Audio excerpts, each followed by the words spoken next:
Ladies and gentlemen, I could make a joke about how that forms an exhaustive list of everyone in attendance here tonight, but that would be too easy. I'm Seamus Callahan, and I serve as president of the Stanford College Republicans. It's been quite a ride bringing this event to you tonight. The Student Senate finally realized that trying to suppress free speech on campus isn't a wise idea, however tempted they might be to do so. That hasn't stopped our leftist friends from pulling out every trick in the book to try to stop us. As usual, they've been tearing down our flyers almost as fast as they go up. Almost.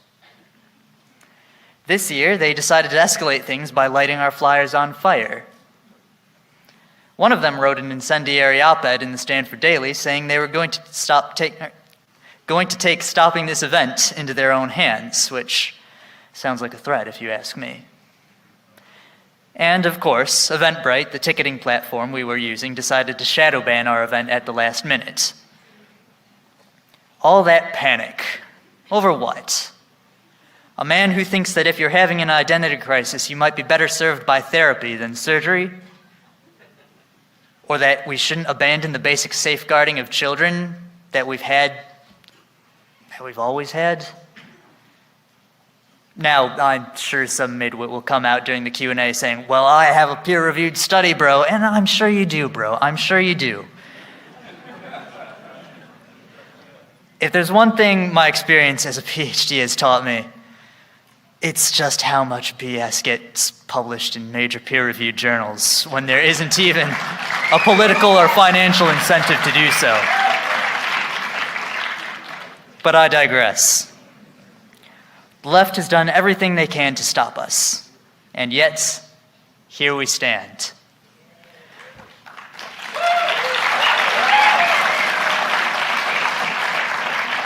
Because the truth is that which endures, and that makes the truth inevitable.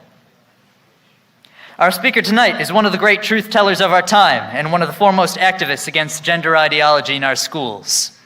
He's the creator of the paradigmatic documentary on gender ideology, What is a Woman?, and the author of the best-selling LGBTQ children's book, Johnny the Walrus.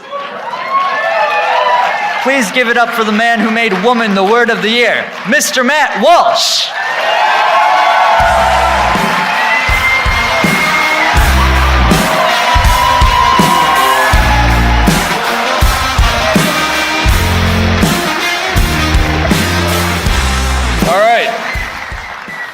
Well, it's great to be here at Stanford today for the continuation of my What is a Woman tour, which began last semester and now by popular demand is picked up again for the spring.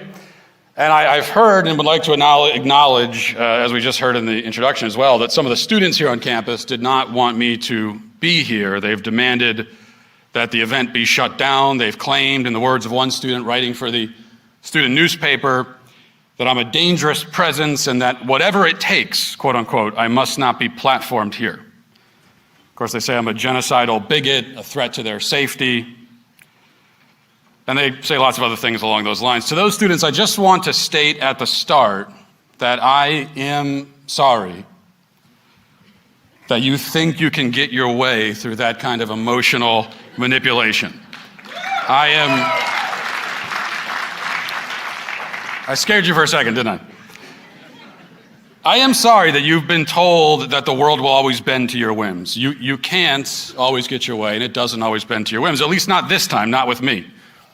Now, you know, a few years ago, when these kinds of crybaby college students would start kicking and screaming because someone they disagree with expressed a point of view that they don't like, I used to say, just like a lot of other conservatives would say, to these crybabies, oh, well, just you wait. You know, you're going to get out into the real world, and you're going to have a rude awakening, because in the real world, people aren't going to put up with this nonsense.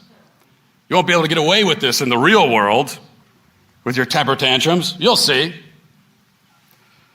Well, it was I who needed the rude awakening on that point. I've since realized that my faith in the real world was misplaced. As it turns out, the institutions that run the real world are very eager to continue coddling the self-centered delusions of full-grown adults. They have indeed created a society that is structured around that goal. If you wish to hide from reality and to live a self-centered existence, totally focused on your own desires and your own need for affirmation, the real world is more than happy to accommodate you. That's the reality. That's the kind of life that the powers that be want for you, which is exactly why you should not want it for yourself. But that only makes an event like this all the more urgently important, because the fact is, if you're unspeakably outraged by my presence and by the things that I say, I don't know how often, in school or in real world, you'll be forced to experience something uncomfortable like this, where someone simply says what needs to be said regardless of how you feel about it. I'm afraid for your sake and for society's sake that it won't happen that often for you, actually. And that's why we have to make this count. That's why it's so important for me to tell you, especially if nobody else will ever tell you again, that your tears cannot sway or silence all the time. I'm not concerned about your feelings, I'm concerned about the truth. And the truth that we're here to talk about tonight is this: that you are either a man or a woman. You do not get to choose which category you belong to. You don't get to switch from one category to another.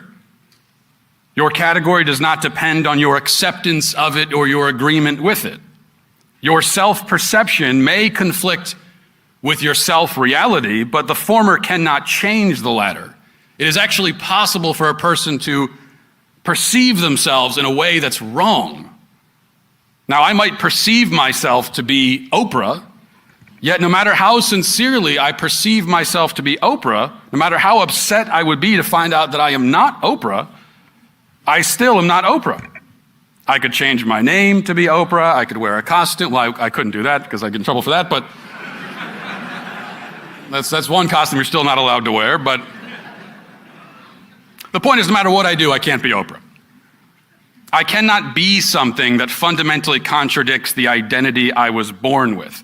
I am stuck with that identity whether I like it or not. In fact, I had a self, right? That is, I was a person, I was a being, long before I developed any perceptions about myself. I was born as an infant with very little self-awareness, like anybody else, and yet I was still a self, a person with an identity. The self precedes self-perception, which means that the self cannot be fundamentally determined by self-perception, because your self came along before you had any self-perception. Our job is to bring our self-perception into line with the reality of ourselves. If the two are not in line with each other, then the perception must be changed to fit the physical reality, because you cannot change the physical reality to fit the perception. And so all this means that your sex is determined without your consent. It is a matter of nature. It is a matter of physical reality. And that physical reality will make you either male or female. There are no other categories. Those are the only two. Nobody can transcend this binary arrangement. Nobody can truly be trans. They can only see themselves as trans or claim that they are trans or say the word trans, but you can't actually be it. That's not a legitimate category of being. It doesn't exist. Nobody transcends it. We are all in the binary, whether we like it or not. This is what makes gender ideology, the belief that gender is fluid, that we can choose to identify as man or woman, that men can have babies and women can have penises. This is what makes this whole ideology insane and poisonous and destructive. It's also why I oppose it. I oppose it fundamentally because it isn't true, and I oppose all things that are not true, especially those things which eat away at the basic essential realities of life. Now, what I'd like to do next, just as I've done in all of my talks on this tour, is briefly address it's 5 now, I've expanded it to 5 primary objections to everything that I've just said. The proponents of gender ideology have essentially 5 arguments. And I find it useful to acknowledge those arguments up front and just address them in detail ahead of time, so let's go through them. Objection 1, they say, well, you talk about sex and gender like they're the same thing, but they're not. Sex is biological, but gender is a person's understanding or feeling about themselves. Answer, no, I don't think that sex and gender are the same. It is you, the gender ideologue, who has essentially collapsed the very sex versus gender distinction that you engineered.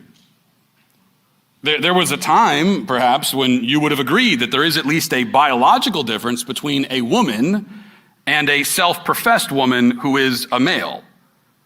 But now you yourself have erased that difference. You insist that trans women are women. You insist that they're exactly the same in every way. You've even changed the definition of female in at least one major dictionary, now two, I believe, to include men. So you treat the terms woman and female as interchangeable. They are both now gender identities according to you. If you did still affirm a definitional distinction between sex and gender, then you would have to also affirm that there is in this world a binary category of male and female, and that those who belong to each group cannot cross between the two. But you won't affirm any binary at all or any substantive distinction at all between so-called trans women and actual women, which means that the whole sex versus gender thing was nothing but a sleight of hand trick. It was a bait and switch the whole time. Now, as for me, I have no use for the term gender in the first place, unless we're talking about the gender of words, masculine and feminine words, which is where this term originates. Because I see only men and women, males and females. Each individual in either group has a different way of being, a different way of expressing themselves. But we don't need the word gender to describe that. We already have a word for that. It's called personality. That's what you're talking about. Objection 2. They'll say, well, part of your definition of woman is that they can get pregnant, but what about women who can't get pregnant? Does the existence of infertile women not disprove the entire gender binary? Checkmate. Now, answer, I don't say that every woman in the world can get pregnant, obviously. Obviously, that's not true. What I say is that women are of the nature to get pregnant. A woman is a person who is of the nature to get pregnant. In other words, it is natural for a woman to get pregnant. If you are the sort of person who it would be natural for you to get pregnant, then you're a woman. It is something women can do and no one else can do. In a similar way, I might describe a human being by saying, among other things, that he is a creature who walks on two legs. Human beings are bipedal. Does that statement become invalid just because babies can't walk and some people don't even have legs? Does the existence of amputees and infants call into question the very notion that humans have two legs? If somebody asks you whether humans have two legs, do you have to equivocate on the answer? Are you not able to just say, well, yes, they're bipedal? Do you have to say, well, the number of legs is on a spectrum, you see? Let me tell you about the leg spectrum. The same with the sexes and their reproductive abilities. Age, disease, genetic defect, or other circumstance can preclude some females and some males from partaking in reproduction, but that does not at all, even slightly, call into question our understanding of the sexes or their definitions. Every female is of the nature to get pregnant. She is supposed to be able to get pregnant unless age precludes it or she suffers from some sort of ailment. But a woman who is of childbearing years, who's, let's say a woman who's 28 years old, and if she's unable to get pregnant, she tries to get pregnant and she can't, she'll go to the doctor and say, doctor, I can't get pregnant. And he'll be able to run some tests and take a look at things, and most of the time he'll be able to tell her, oh, well, this is the problem. Whether she can fix it or not, he can identify the problem, and he'll know that there is a problem because he knows that, oh, this is a woman and she can't get pregnant. Something's wrong here. This is what's known as the exception that proves the rule. Now, on the other hand, if I go to the doctor and say, Doc, I can't get pregnant, he's not going to look to see if there's something wrong with my body. He's going to want to see if there's something wrong with my mind. Objection 3, they say trans people have existed throughout history all over the world. The binary is a Western construct, you see. Well, this is a very common rebuttal. It's also maybe the dumbest damned thing you'll ever hear. It's like saying that photosynthesis or gravity are Western constructs. No, on the contrary, it's the rejection of the binary that is a modern Western construct. Gender ideology was invented by people. We know who those people were. They were mostly old white guys in mid-20th century Western culture. They wrote books. They made arguments. They were pedophiles, most of them. Also not a coincidence. Everything the left says about gender, they have derived directly from a very small collection of degenerate perverts like John Money and Alfred Kinsey. These guys invented all of this. We can read the books and watch them inventing it. It is a construct. Now, the idea that men are male and women are female, the two categories are immutable and cannot be changed, that traces all the way back to the dawn of human civilization.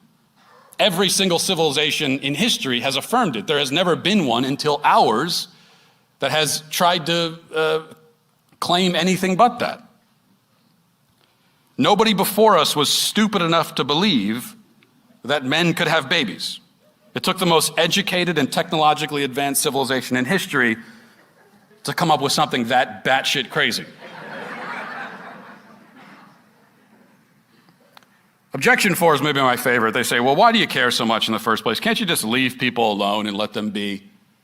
Can't you leave them alone? My answer to that is, first of all, that's not a rebuttal to any argument. That's more of an intellectual surrender, if anything. The answer is that I care because the truth matters more than anything else in the world. It matters more than life itself. That's why I care. It's that simple.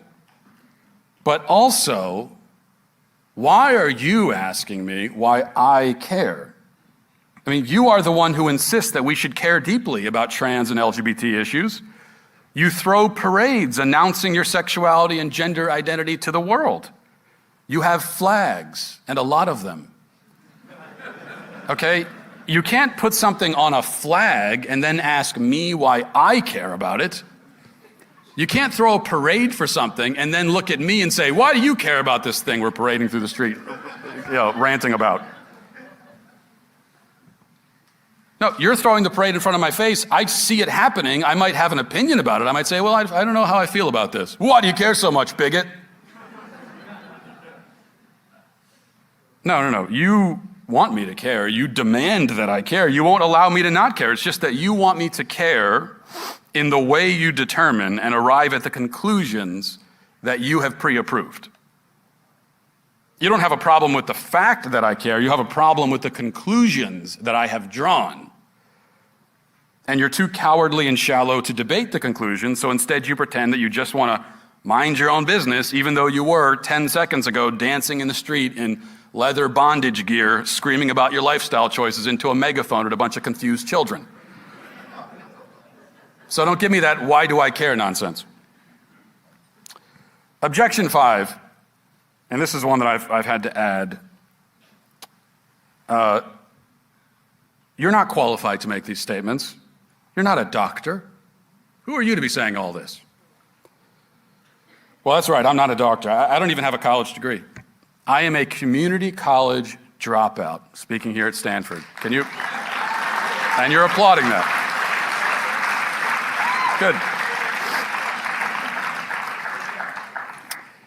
I was a terrible student. I barely graduated high school. That's the honest truth of the matter. I have no credentials, except for best-selling LGBT children's author. I do have that credential. And I do have that framed in a plaque in my office at Daily Wire Studios. So what qualifies me to opine on this subject? Well, first of all, I'm defending basic self-evident truths. You don't need a PhD to understand basic truths. In fact, these days it seems like you need to not have a PhD to understand basic truths. Now, if I were up here saying that, you really shouldn't throw a bunch of puppies into a bag and then chuck the bag into a river. Now, what if I were to make that statement? I don't think anyone would challenge me and claim that I'm not qualified to say that because I'm not a veterinarian. Right? If I said that it's a bad idea, if you don't know how to swim, to jump into the ocean and try to go free diving, I don't think anyone would say, well, you can't make that recommendation. You're not a licensed lifeguard. There are some truths, both moral and scientific, that are accessible to everyone. In fact, most truths are. And all truths are, in fact. And the truth that men are male and women are female is one of the most accessible truths there is. Same for the truth that doctors shouldn't chemically castrate and butcher gender-confused children. No expertise is required to understand these concepts or to communicate them. But even so, you might further object and you might say, well, yeah, but why must it be you specifically? Why should you be up on the front lines of this fight? Well, fair enough. But the answer is because it has to be someone. Someone has to do it, right? Someone has to speak up. As it turns out, there aren't that many people who are very eager to stand up here and say all these things. So, I'll do it. That's why. But the point I want to make in closing is that I am not possessive of this ground. I invite anyone and everyone to speak up also. I will gladly move to the side and make room for anyone who wants to join in this fight against this madness. In fact, I ask you to join. I implore you. I would relinquish the spotlight gladly because I don't care about that. I care about the truth. That is what matters. And that's what we should all be defending. Thank you. That's all I got. Thank you.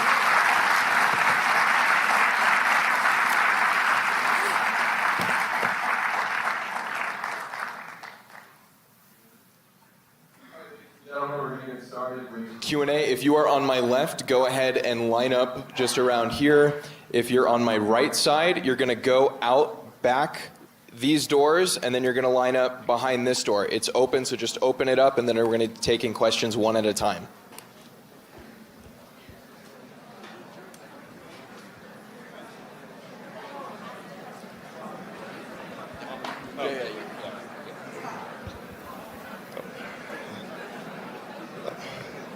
Good. Okay. Thank you for this opportunity. My question to you is, what do you say to people like me, to people like everyone in this room, you know, young Californian conservatives who are stuck in the liberal hellhole? What do we do? Because I was listening to your show the other day, and you were saying you're from the Northeast. You know, it's pretty blue over there, but you don't want to give up where you're from. You don't want to give up where your family's at, where you grew up, your childhood home. I mean, I was born here. My parents were born here. I mean, this California is where I'm from. I want to dig my heels in and fight. I don't want to give it up. I don't want to give up Silicon Valley. I don't want to give up the agricultural center of America. California is America. There's so much that happens here. I don't want to cede this to them. I don't want to give this up. This is my land. This is where I'm from. I want to fight for it. What do you say to me besides move away, run away, give it up? It's hopeless. I'd say if that's what you feel called to do, then I think it's incredibly noble and brave, and you should do exactly that. Now, as someone who doesn't live in California, I'm not from here, I confess that sometimes I do have the attitude of, you know, if you guys want to go do your own thing, that's fine. It won't upset me. But then again, as you pointed out, I was talking about this, I think, because the conversation about the national divorce concept came up, and there are a lot of people that would say that about the Northeast. Like, let those people in New York and Philly and DC, we don't need them.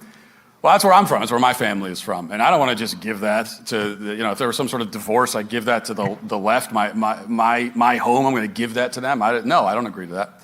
So I can understand having that same view, which means, well, what do you do then? It means that if you want to stay here and fight, then you do. But you also have to realize, first of all, it is a generational struggle. So I'm always trying to emphasize to people, this is not something, the ultimate, the culture war is not something that's going to be won according to a 5-year plan. It was how long did it take to get us to this point? You have to ask yourself that. And it took decades, it took generations, which means it takes generations to dig out. And if you're okay signing up for that, then you should. And the first thing to do is something really simple, which is just to live according to the truth, to live in the truth and not be willing to forfeit or compromise on that. And if you just do that even in your daily life, when these seemingly little moments come up, when you can either compromise and go along with the lie or put your foot down and say no, if you can make the right choices in those moments and everyone else can, then I think you're on the way. Thank you.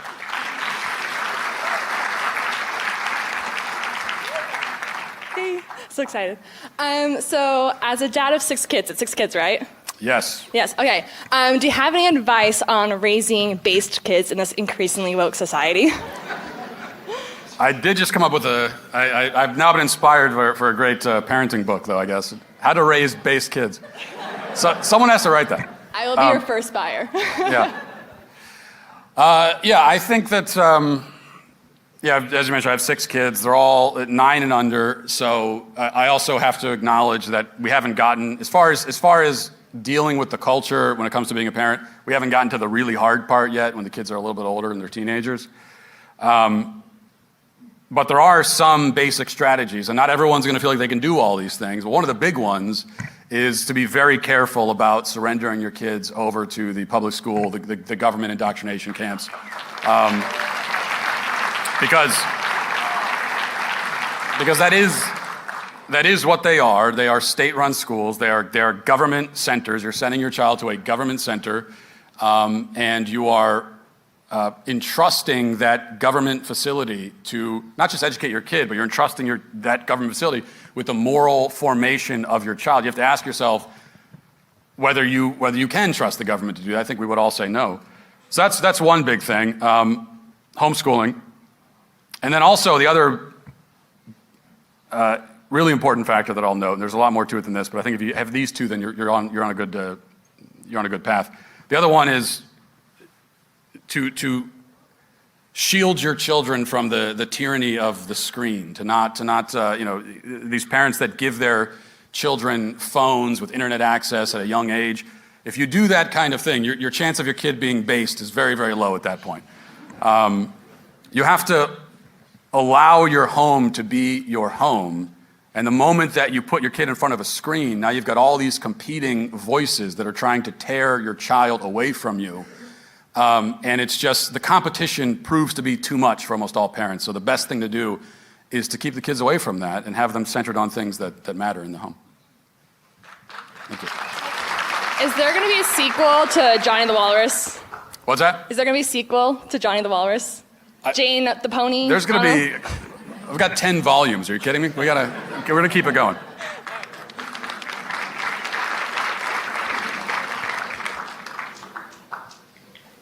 Hi, my name's Ceci, and I was just wanting to ask, do you think gay people are as confused as trans people? Are as confused as trans people?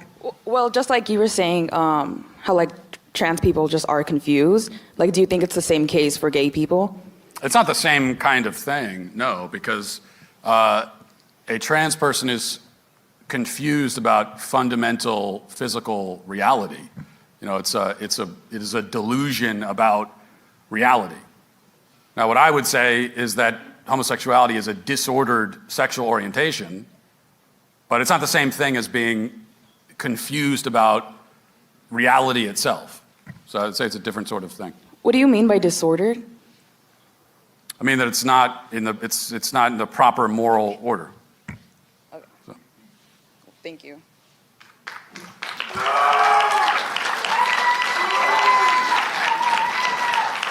Someone disapproves? Hey, Matt, longtime fan. Seriously, God bless you for the work you do. We appreciate it. Thank you. Anyways, for the question, I very much kind of like the, how do I put this, kind of the worldview you push about putting the truth above everything. I very much agree with that and have tried to practice that in my own life. My question is, sometimes when discussing these issues with people, especially a loved one or a close friend, what have you, I'll often notice people get really angry in the discussion when I mention, say, for example, Dylan Mulvaney, the man that the Biden administration has popped up, simply for calling him a man or a dude. Anger. Oh, how could you say that? This is wrong. And I'll pretty much say, hey, well, that's the truth, and I stand on it no matter what. And then I get this kind of stuff about, well, your approach is wrong. You need to be more gentle about it, yada, yada, yada. And it seems that even if I make the point, in my opinion, really quite clearly, I still get this pushback of, well, the way you're doing it, you're going to alienate people. They're going to be angry, etc. I don't know. How do you recommend approaching that, I suppose, would be the question. I don't know why you would ask me that. Everyone knows I take a very gentle approach. So in fact, I condemn the approach that you sound like you're being way too harsh. No, I'm kidding. I think Yeah, obviously people listening to the show know I've been talking about this extensively over the last couple of weeks on the Dylan Mulvaney topic, but really this stretches across the entire culture war. And I think there are a few fundamental confusions that conservatives that say this, and I think you're talking about people that are sort of on our side, right, but object that it's too harsh and you're going to alienate people. So I think they are also confused on a few different levels. One of them is that they assume that everything we say in defense of the truth must always have the first intention of changing the mind of someone who disagrees with us. That's one of the things we want to do, but that's not the only thing we should be trying to do. We also want to empower and embolden and rally the people that are on our side. The left is very good at doing this, and this is one of the reasons why they dominate the culture. They're obviously not always talking to us. In fact, they rarely are. They're talking to each other. But there's something to be said for that. You know, people say, I hear it all the time, well, you're preaching to the choir, preaching to the choir. I've always found that to be such a bizarre phrase because, well, of course you want to preach to the choir. They're in the church, aren't they? Obviously, you don't want to alienate the choir. They're the first people you need on your side. And the problem is that among conservatives, like we don't even have our choir on our side. So that's the first thing. And the second thing is that when it comes to actually changing people's minds, I just don't think that the gentle, soft-pedaled approach proves to be the most persuasive. And I can use again, the example of the left, where that is not what they have done. They don't take a soft approach. I think that many times your tone and the manner in which you communicate your arguments can be even more persuasive than the content of the argument itself. And so what kind of tone is most persuasive? I would say oftentimes it's an authoritative tone where you sound confident about what you're saying. One strategy the left uses, and it's proven to be very effective, is that anytime you say anything they disagree with, they treat it like it's the most horrific thing they've ever heard. Even if you're saying something really normal that almost everyone in the world would agree with, to them they treat it, it's not just wrong, it's insane the way that they treat it.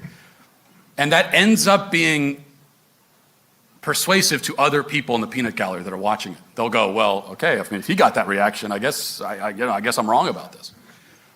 But then we turn around and we tend to lend more legitimacy to their arguments, even though what they're saying actually is insane. So that's what doesn't make any sense to me. So I just think that the whole objection is wrong. Yeah. Thank you.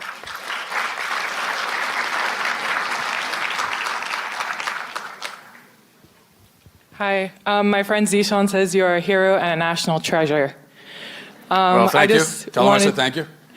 He's watching on live stream. I wanted to ask if your Catholic views, like how much they affected your views on gender and what specific church teachings do you like stand strongly for? I certainly can't say that they, I'm a Catholic, and so that permeates every part of my life. At the same time, however, I would say that if I wasn't Catholic, I would still say everything that I just said in the talk, because what we're talking about is, again, basic biological reality. I don't think you need to be Catholic, you don't need to be Christian, you don't need to be conservative to understand these basic realities. Which is why I always want to be careful to draw that distinction, because what I would say is that the left, they have, the position that they stake out is a religious position. Gender ideology is basically a religion. Everything they say about gender, the whole concept of, I'm a woman trapped in a man's body. Like, there's no way to even begin to understand that except as some sort of almost spiritual, religious kind of claim. Now, it's incoherent even on those grounds, but that's what they're saying. It is a religious argument. What we're saying is actually not religious. It's just grounded in basic reality. Now, if you want to go deeper than that, so when we talk about what's the definition of woman, I say adult human female. That's the definition. That's not the end of the conversation about women, just like adult human male is not the end of the conversation about men. Once we've established that, now we can start talking about, well, okay, that's what a woman is, that's what a man is, but what are women supposed to do in the world? What are men supposed to do in the world? How are they supposed to interact with each other? What is your fundamental purpose? All these kinds of questions. And that's where I lean on, especially my Catholic faith. But we have to be able to affirm the basic reality before we can even meaningfully get to that conversation And so that's what I'm trying to do here.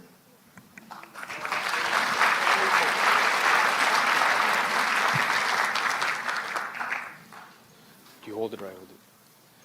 Hey Matt, my name is Nolan Hernandez. I am a former UFC fighter, now currently retired. We've had incidents where biological men have infiltrated the woman's sphere of sports. Take for example a transgender woman who maybe about 2 years ago fought for organization over in Miami. What are your thoughts on that? And also, I know Taylor Silverman has been a topic in the skateboarding community where men have been competing in skateboarding competitions with young girls. I mean, I assume what your response would be, but I would like to hear it. Well, I'm totally opposed to it, obviously, and I think that it's the kind of thing that if we're going to put a stop to it, it's going to ultimately fall on the women who are in these sports to take a stand, and I'm encouraged by the fact that I think we're seeing more of that in recent years, but still not nearly enough. Now, I don't want to put it all, especially when we talk about high school sports and you've got male track athletes and swimmers that are invading those sports. I don't want to say that it's all on the high school girls to put a stop to that, and we're going to do nothing. Like, we have to stand up and speak in their defense. But ultimately, there's only so much that we can do. There's only so much that I can do from the outside. I can point out how wrong this is. I can make all the arguments. But when you're actually in the situation, it's going to be about how you respond to it, which is going to mean the thing that really puts a stop to this is when the women in these sports say, I am not going to participate in this charade. So if I show up for the swim meet and there's a man competing, the whole thing is a lie now. It's a farce, and we're not going to take part in it. That's what puts a stop to it, is when women ultimately take that kind of stand. We're not there yet, but I'm hopeful that we'll get there. So, I agree fully. I want to ask you one fun question for my sake, and maybe people will laugh at this, but I know you're into UFOs and the whole possibility of aliens. Good. Which to me, I think at this point you're kind of, excuse my language, but I think you're kind of stupid to not believe in aliens. Now, my question to you is, what are your thoughts on Bigfoot? How much time do we have? Because I could go on for a while here. Listen. Here's what I want to say to that, okay? So you and I, we're compatriots on the UFO thing. And when the aliens do land, I think you and I will be safe because we have already stated our belief in the aliens and we don't reject them the way all these other people do. So they can be vaporized first and not us. But you have also, I think, disrespected aliens by lumping them in with Bigfoot. I don't know why. It's like everyone thinks, well, it's ghosts, Bigfoot, and aliens, as if they're all the same kind of thing. These are all three different categories here. And you can have, you don't have to put them all in the same basket. So my whole argument, I told you I could go on about this.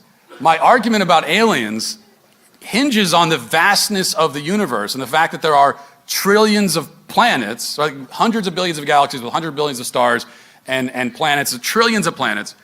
And so the idea that there is no intelligent life on any of them, that the entire universe is totally empty except for us, I find to be absurd. But it works in the opposite when it comes to Bigfoot, because now we're talking about a race of intelligent man apes that have lived in the woods. They've lived in the woods in the back of your house for centuries, and no one has ever got a good footage of them. No one has ever found a campsite. No one's ever found bones, a corpse, nothing. So, that's okay. Let them. Thank you, Matt. I do believe Bigfoot is real. I do think, however, that they are separate in separate categories. But anyways, that was a fun question from me to you. Thank you for answering. Thank you.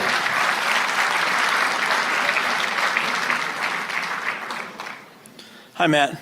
I'm old. Me too. No, yes, so I just got done right before I came here watching your What is a Woman documentary on Daily Wire Plus, which I encourage you all to sign up for. Lots of good content and pay your money. But now it was very good at addressing the institutional proponents of transgenderism. But the one area that I think you didn't address in that, probably not on purpose, is that I don't think any action would be taken to these children undergoing transitioning unless they had at least one a parent that was affirming this going along. So my question to you is, how do you think we got to the point where parents like, for example, Dwayne Wade, will encourage these horrible things to be done to their child, and how do we get back out and solve that problem? Yeah, I mean, you're right that was a hole in the film that was not intentional. I really wanted to talk to a parent of an affirming parent of a young trans child. I really wanted to have that in the film. I wanted to have a conversation with somebody like that, and we tried, and nobody wanted to talk to us, surprisingly. But what I would say about that, I think that there are two, basically, so simplifying, but I think there are basically two categories of parents when it comes to the parents of quote unquote trans kids. And there's the one category that I have all of the sympathy in the world for, and then the other category who I think are evil beyond words. The first category are, these are parents of most of the time adolescent girls, and they feel like they've done everything right. They've raised their kids, and they've raised them in a loving home, and oftentimes a good Christian home. Kid goes out, goes to school, and picks up this social contagion, partly from the internet, partly from their peer group, and then comes home one day and is just seemingly out of the blue, has just fallen into this abyss. And parents in that situation, they don't know what to do there. And then oftentimes they'll go to they think, well, what's the first place I go? I should go talk to a counselor, a therapist. What does the therapist end up telling them? Well, if you don't affirm this, your child will kill herself. And so you have to do it, or her blood will be on your hands. I mean, this is what therapists are telling parents. And then that makes them even more scared and desperate and confused. Parents in that situation, I have a lot of sympathy for. But then you have the Dwayne Wade situation where you've got younger kids who they didn't pick this up as a social contagion. They pick it up in the home. I mean, these are parents who want their kids to be trans, really, so they can parade them around as sort of woke virtue signaling tokens, kind of as a trophy that they can show off. And I think there's a lot of that happening as well. Yeah. And then just one follow-up for the young man who is wondering how he can still, maintain a good, positive, moral outlook and work in the Silicon Valley. The one piece of advice that I have to give to him, concrete advice, is look at preparing your career in terms of contracting rather than working as a full-time employee for companies, because it gives you some isolation from HR departments. So. That's good advice. That's good practical advice.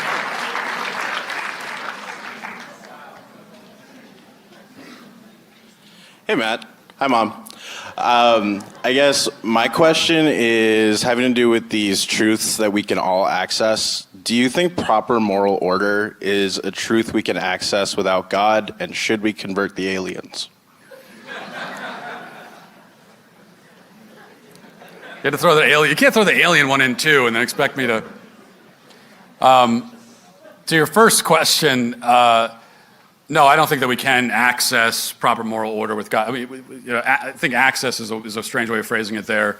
I don't think that there can be a proper moral order without God, for a lot of reasons. One of them is that there's no real purpose to existence. There's no purpose in life. Part of the moral order is telling us what our purpose is, what we're supposed to be doing, what our duties and responsibilities are. It becomes incoherent, I think, to talk about any sort of inherent duties and responsibilities that we have as human beings if we are all the result of just an accident of nature, that everything's basically inherently meaningless, and that any moral order you come up with is also meaningless.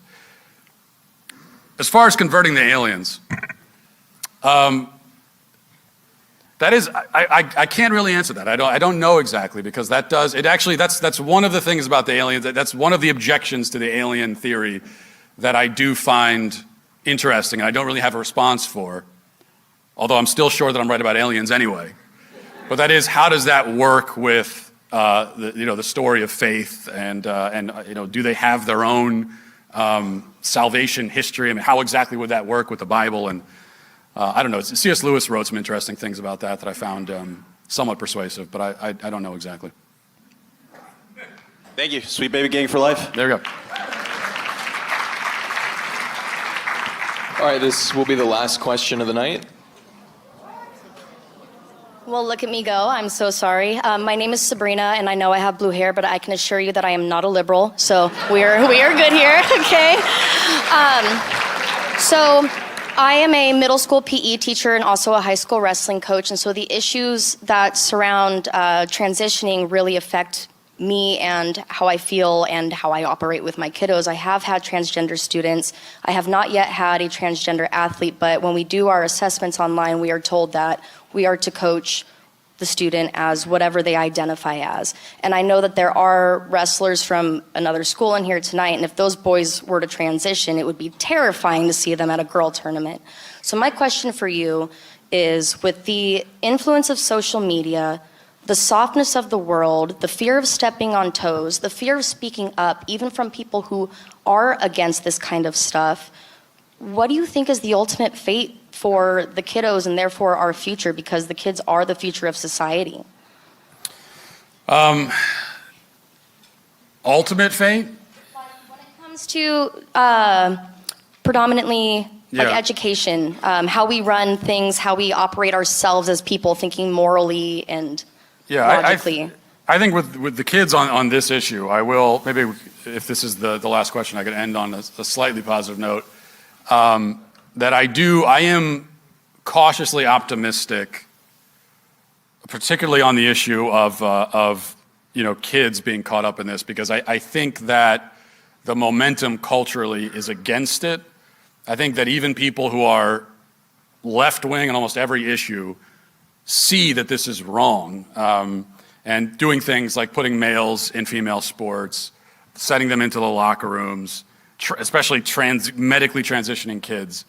I think that the polls show this. I think that some of the legislative changes we're seeing show this. And also, it's just, to me, I sense it as a cultural momentum shift that's happening. So I'm hopeful that in the next, I don't want to put a time limit on it, but I'm hopeful that in the next several years, most of this, the kids will be protected against a lot of this by law and also just by kind of public opinion. That doesn't mean that the work is over, because the whole concept, as we talked about, gender ideology as a concept, transgender as a concept, is deeply wrong. But I'm hopeful anyway that at least we can protect the kids and do it soon. All right. Thank you, everybody. Appreciate it.